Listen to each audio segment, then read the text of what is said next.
Зүв зүгээр байжсэн чи харавчлаа. Яг үнэ. Зүв зүгээр байжсэн чи манай ягч одоо шигдээс олчлоо.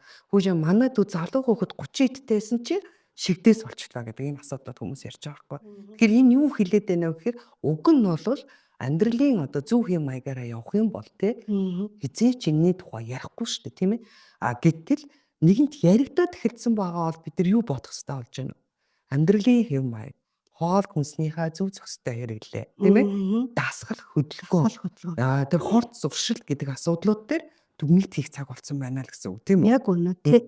Тэр анхдагч хоёрдогч одоо тэр өрцөн сэргээлтийнхаа хүчин зүйл бол ерөөсөө зүгээр бичигдээд байгаа тийм лооцсон биш аахгүй. Яг л тэрийг ургаж ижил тэр хүн цаашдаа амьд явах, цаашид идэвхтэй байхгүй зүйл чи учраас үнэхээр одоо эмч одоо тасгал хийгээрээ 7 хоногт одоо 3-аас дээш удаас магадгүй зарим хүмүүсүүдэд 5-аас дээш хоног одоо 30 минутаас дээш идэвхтэй хөдөлгөөн хийгээрэй л гэсэн бол яг тэр одоо өөрт тохирсон, өөрт тухтай тасгал хөдөлгөөнийг одоо хөдөлгөөн засалчтай байдаг юм уу, сэргээн засах эмчтэй байдаг юм уу зөвлөлдөөд хамгийн тохиромжтой хэлбэрээр бол олж хийнэ л гэсэн.